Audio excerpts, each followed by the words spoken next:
back to this episode, everyone. In this one, we're going to be painting the hulls, and we're going to start on the lighting.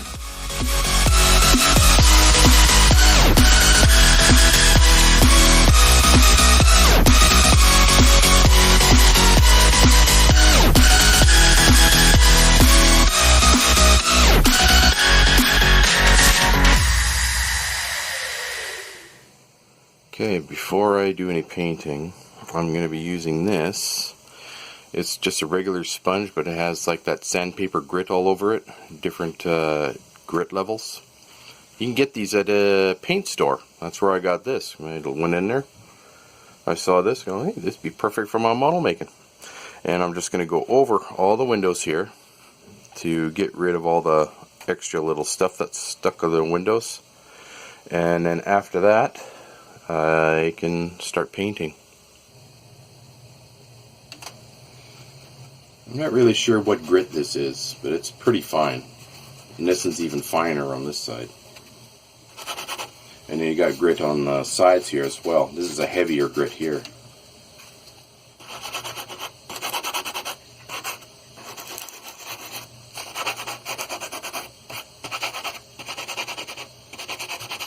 What I like about it is because of the sponge, it molds to the shape of the plastic. Makes it a little bit easier.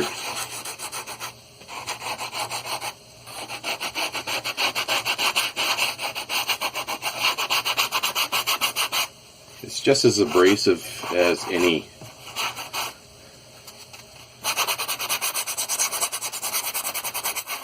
sandpaper. But at the same time, it's gentler.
Alright, there we go. Just gotta let that set now, and then I can get started on the lighting. Okay, so it's all ready to go, but before, I'm going to be using this window maker. Put it in all the windows here. Now for the big ones here, like in here, in the front here, I'm going to use some clear tape to tape over those bigger windows for this window maker here.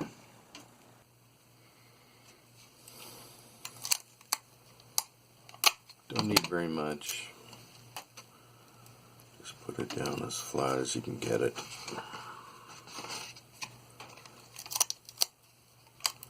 And you don't need to take it off. You can just leave it where it is. It's clear. The light will go right through it, so no worries.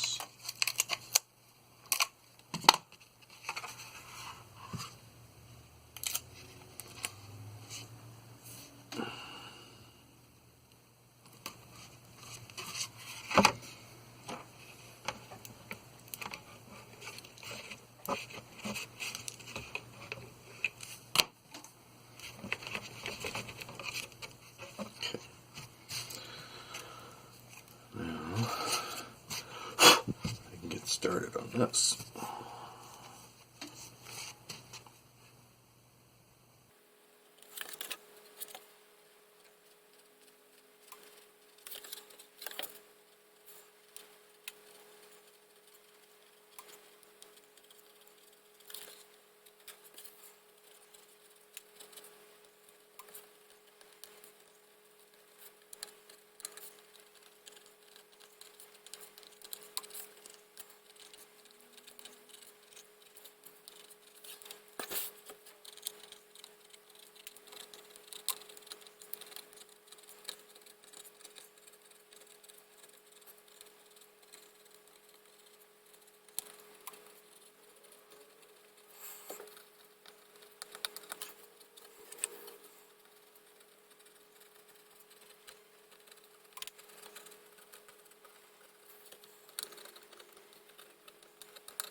There we go. I got window maker in there.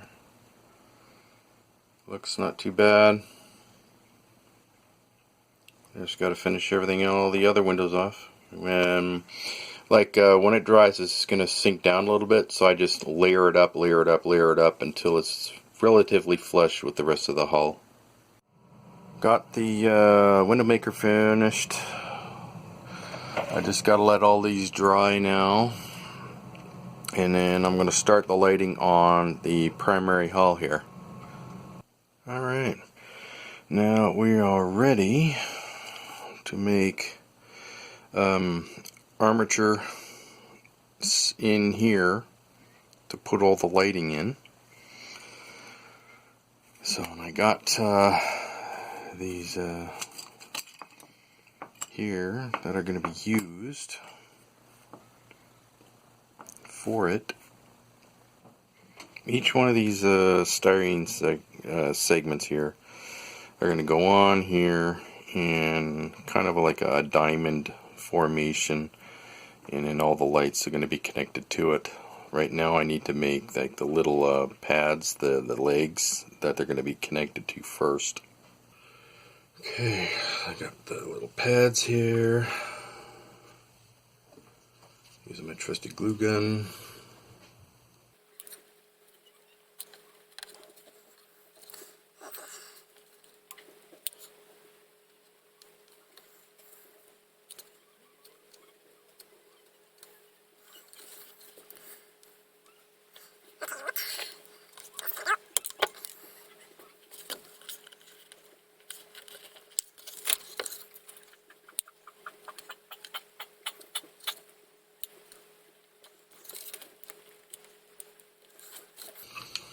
Okay, now I got the feet here. Now I'm just going to have these long arms to go on here like this, all the way around, and then one in the center here as well. Alright, I got these here, they're all ready to go. Okay, let's get these installed.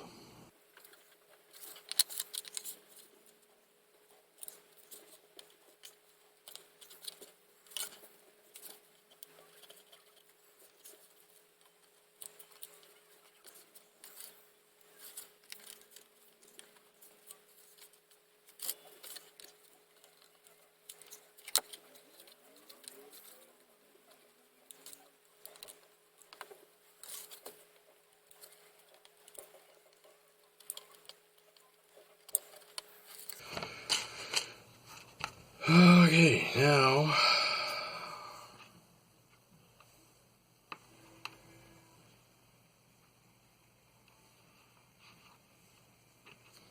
just this one in the center.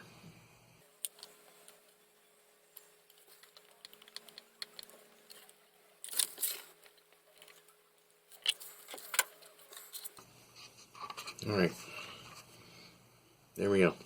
It's all ready for the lighting grid. I just gotta measure out how many lights I want, drill out little holes in here to put the pins through, tie all the lights in together.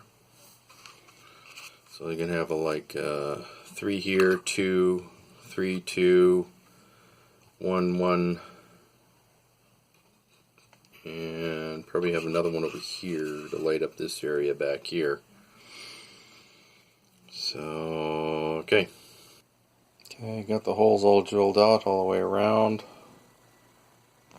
Looks good. Alright, just gotta install the lights.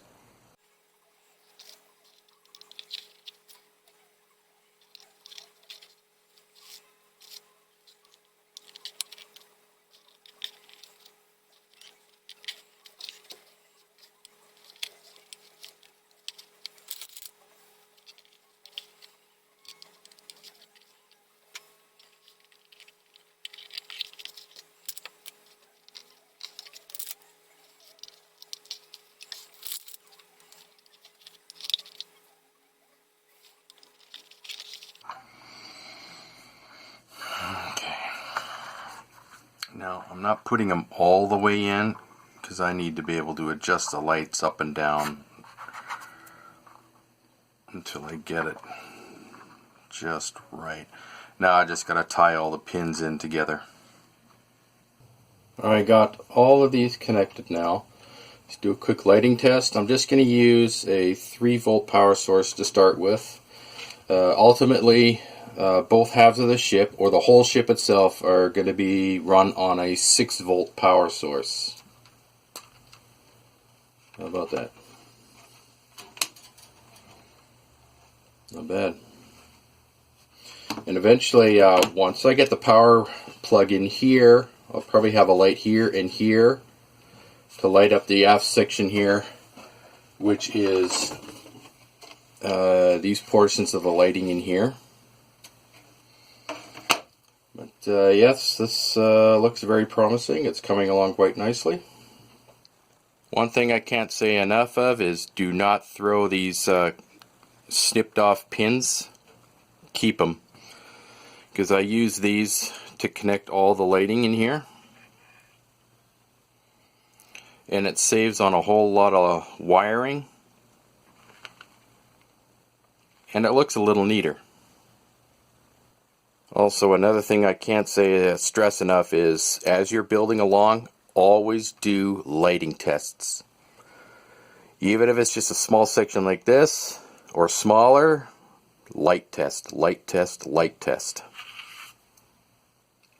This is the power jack I'm going to be using. It's a 2.1 millimeter, and it'll go somewhere over here.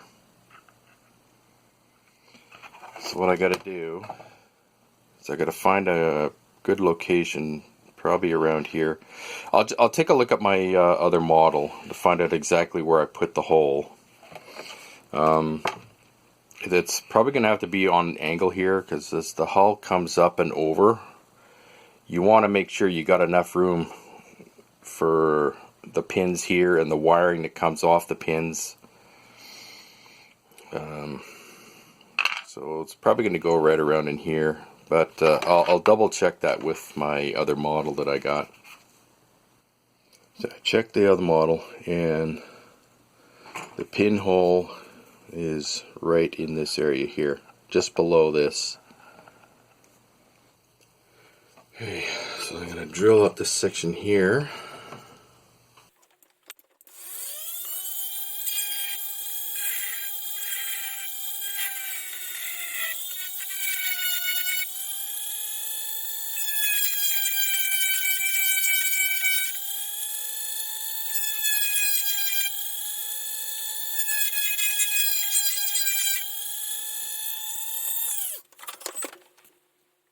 There we go.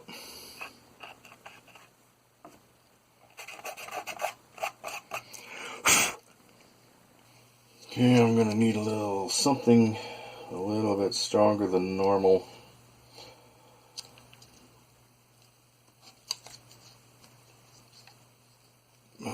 Glue to hold this in place. So I'm using the Gorilla Glue here. So I just got this stuff here.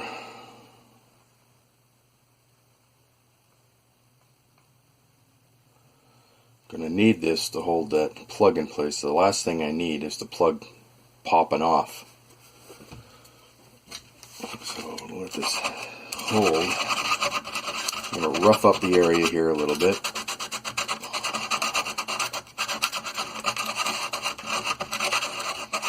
For the glue.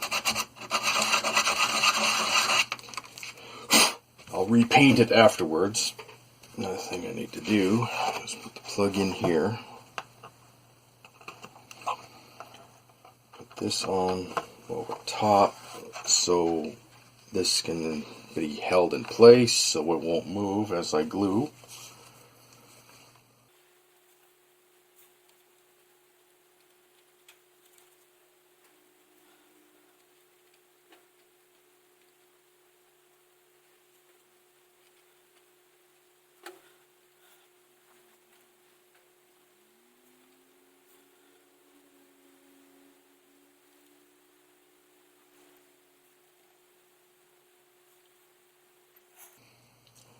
It's better to put too much on than not enough, because you don't want this thing to pop off. Otherwise you'd have to crack the top off and re-glue everything, and I really don't want to do that.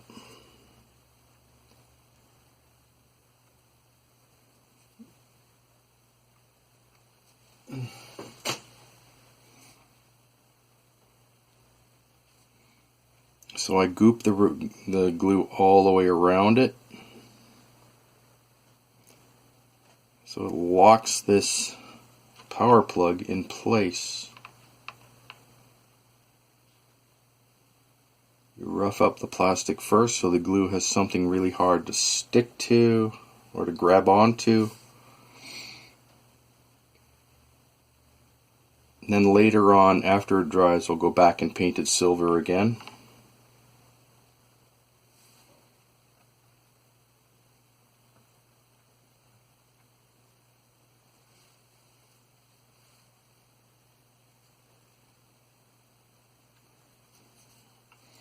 Okay, now just gotta let that dry. There we go, looks good. Still a little bit tacky. That's fine, it's gonna hold. Okay, now I'm gonna get two 3mm red LEDs. One will go there, one will go there for the impulse engines.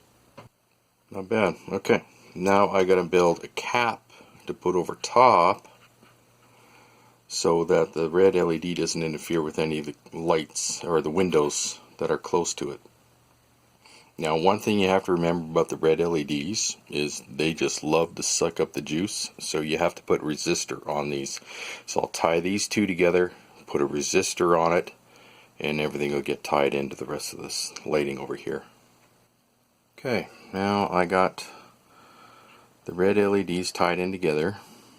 Now this here is a 68 ohm resistor.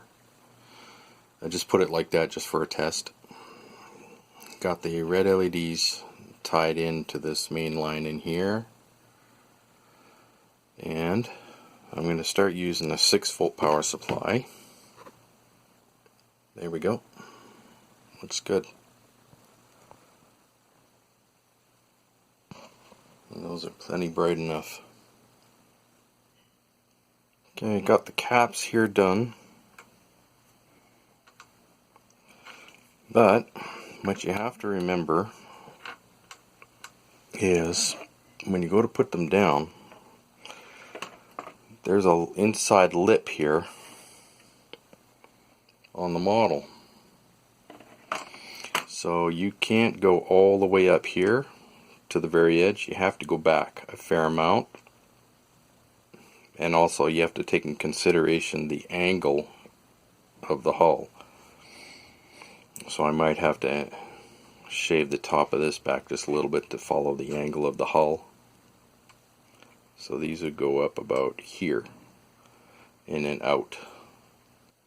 There we go. I used my glue gun, glued it in place, and I just glued all around there to seal all that in. So I'll paint that silver so no red comes leaking out this way. Same with this side. So this is all ready to go. Other than the formation lights, this hull is now done. Well, main lighting anyway. There we go. All done. Coated in silver. No light can get through. And that's it for the primary hull. In the next episode, we are going to light the engineering hull. So please like, subscribe, comment, don't forget to share, and check out my online store. The link is down below. If you have any questions, or you want me to do some commission work for you, contact me at modelbuilder501@yahoo.ca. See you all again later. Bye-bye.